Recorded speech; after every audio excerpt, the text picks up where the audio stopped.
ബീഹാർ തെരഞ്ഞെടുപ്പ് ഫലം ഇന്ത്യൻ രാഷ്ട്രീയത്തിൽ തന്നെ അപൂർവങ്ങളിൽ അപൂർവമാണ്. ശക്തമായ പോരാട്ടം നടന്നുവെന്ന് ഏവരും വിശ്വസിച്ച ബി.ജെ.പി. അണികൾ മുന്നറിയിപ്പ് നൽകിയ പോരാട്ടത്തിൽ പക്ഷേ ഇന്ത്യ സഖ്യം വീണടിയുകയായിരുന്നു. 50 സിറ്റിംഗ് സീറ്റുകൾ നഷ്ടമായ ആർ.ജെ.ഡി 25 സീറ്റിലേക്ക് ഒതുങ്ങുകയായിരുന്നു.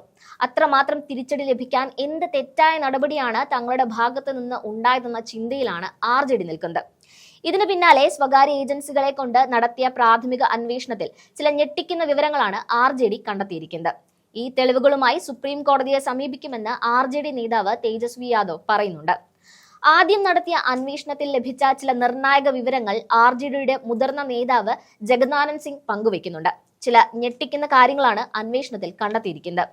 എൻ.ഡി.എ പാർട്ടികൾ വിജയിക്കാൻ ആവശ്യമായ സീറ്റുകളിലേക്ക് ആദ്യം തന്നെ കൃത്രിമത്വം നടത്തിയെന്നും ഓരോ ഇ.വി.എമ്മുകളിലും വോട്ടെടുപ്പിന് മുൻപ് തന്നെ 25,000 വോട്ടുകൾ ചേർത്തുവെന്നുമാണ് ആർ.ജെ.ഡി പറയുന്നത്. തെളിവുകൾ ശേഖരിച്ചു കഴിഞ്ഞു. ഇതുമായി കോടതിയെ സമീപിക്കുമെന്നും നീതിയുക്തമായ റീപോളിംഗ് ആവശ്യപ്പെടുമെന്നാണ് ആർ.ജെ.ഡി പറയുന്നത്. ബാലറ്റ് പേപ്പറിലേക്ക് മടങ്ങിയാൽ മാത്രമാണ് ഇനി പ്രതിപക്ഷ പാർട്ടികൾക്ക് രാജ്യത്ത് രക്ഷയുള്ളൂ.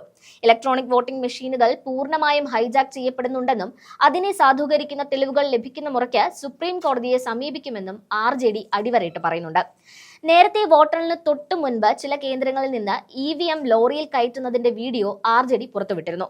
ഈ ദൃശ്യങ്ങൾക്കെതിരെ നാളിതുവരെയായിട്ട് തെരഞ്ഞെടുപ്പ് കമ്മീഷൻ ഒരു അക്ഷരം പോലും ഉരിയാടാൻ തയ്യാറായിട്ടുമില്ല. ഇതിന് പിന്നാലെയാണ് തെരഞ്ഞെടുപ്പ് ഫലം വരുന്നതും ആർ.ജെ.ഡി അടക്കമുള്ള പ്രതിപക്ഷ പാർട്ടികൾ തൂത്തെറിയപ്പെട്ടതെന്നും നമ്മൾ കണ്ടതാണ്. ഇതിൽ ആർ.ജെ.ഡിയുടെ പതനമാണ് ഏറെ ഞെട്ടിച്ചത്. ബീഹാർ രാഷ്ട്രീയത്തിൽ മഹാഗഡ്ബന്ധൻ സഖ്യത്തിന്റെ ആണിക്കല്ലായിരുന്നു ആർ.ജെ.ഡി. 2020 ഏറ്റവും വലിയ ഒറ്റകക്ഷിയായ ആർ.ജെ.ഡിയുടെ പതനം ആരെയും നടുക്കുന്നതാണ്. പാർട്ടിയുടെ ചരിത്രത്തിലെ ഏറ്റവും വലിയ രണ്ടാമത്തെ തോൽവിയുടെ വക്കിലാണ് അവർ എന്നതാണ് 2025 നിയമസഭാ തെരഞ്ഞെടുപ്പിന്റെ ബാക്കിപത്രം. 2010 നിയമസഭാ തെരഞ്ഞെടുപ്പിൽ 22 സീറ്റുകളിൽ മാത്രമാണ് ആർ.ജെ.ഡിക്ക് ജയിക്കാനായത്. അതിന് സമാനമായ വൻ പരാജയമാണ് ഇക്കുറി നേരിട്ടത്. അതിനു തൊട്ടു മുൻപ് ലാലു പ്രസാദ് യാദവിന്റെ ഭാര്യ റാബറി ദേവി ആയിരുന്നു മുഖ്യമന്ത്രി. സർക്കാരിനെതിരെ ശക്തമായ ജനവികാരം ഉണ്ടായിരുന്ന അക്കാലത്ത് പോലും 50-ന് മുകളിൽ സീറ്റ് നേടാൻ ആർ.ജെ.ഡിക്ക് കഴിഞ്ഞിരുന്നു. 1997 ലാലു പ്രസാദ് യാദവിന്റെ നേതൃത്വത്തിൽ രാഷ്ട്രീയ ജനതാദൾ പാർട്ടി രൂപീകൃതമായത്. പിന്നീട് കേന്ദ്ര റെയിൽവേ മന്ത്രിയായി തിളങ്ങിയപ്പോഴും കാലിത്തീറ്റ കുംഭകോണം പോലുള്ള അഴിമതി കേസുകളുടെ കറ അദ്ദേഹത്തെ വിടാതെ പിന്തുടർന്നുണ്ട്. 2025 വരുമ്പോൾ എൻ.ഡി.എ സഖ്യം 200-ന് മുകളിൽ സീറ്റുകൾ നേടുമ്പോൾ ആർ.ജെ.ഡി 25ഓളം സീറ്റുകളിലേക്ക് ഒതുങ്ങുകയാണ് ചെയ്യുന്നത്. എന്നാലും ആർ.ജെ.ഡിയുടെ വോട്ട് ഷെയർ പരിഗണിക്കുമ്പോൾ പലയിടത്തും മികച്ച പോരാട്ടം കാഴ്ചവെച്ചുവെന്ന് വ്യക്തമാണ്. ഇത്തവണത്തെ രാഷ്ട്രീയ പാർട്ടികളിൽ ഏറ്റവും അധികം വോട്ട് ഷെയർ നേടിയ പാർട്ടിയും ആർ.ജെ.ഡി ആണെന്ന് കണക്കുകൾ സൂചിപ്പിക്കുന്നുണ്ട്.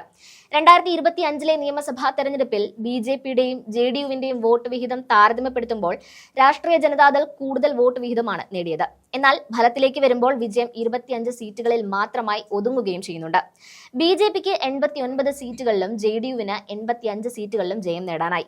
4.97% വോട്ട് ഷെയറുള്ള ലോക് ജനശക്തി പാർട്ടി 19 സീറ്റുകളിൽ വിജയിച്ചു എന്നിടത്താണ് ടോപ്പറായ ആർ.ജെ.ഡിയുടെ സീറ്റുകൾ കണക്ക് കൂട്ടുമ്പോൾ വലിയ കുറവ് തോന്നുന്നത്.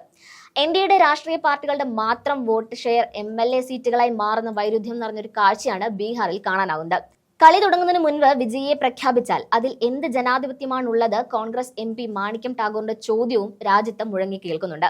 പ്രതിപക്ഷത്തെ 65 ലക്ഷം വോട്ടർമാരെ ഒഴിവാക്കിയാൽ തെരഞ്ഞെടുപ്പ് ഫലപ്രഖ്യാപനത്തിൽ എന്ത് അത്ഭുതം സംഭവിക്കാനാണെന്ന് മാണിക്യം ടാഗോർ എക്സിലൂടെ ചോദ്യം ഉന്നയിച്ചിരുന്നു. ബീഹാറിൽ ഇഞ്ചോടിഞ്ച് പോരാട്ടം നടന്ന ഒട്ടുമിക്ക മണ്ഡലങ്ങളിലെയും ഈ ഉയർന്ന വോട്ട് ഷെയർ വിജയമായി മാറ്റിയെടുക്കാൻ കഴിയാതെ പോയിടത്താണ് തേജസ്വിയുടെ പാർട്ടി വൻ തിരിച്ചടി നേരിട്ടത് എന്നാണ് രാഷ്ട്രീയ നിരീക്ഷകർ പറയുന്നത്.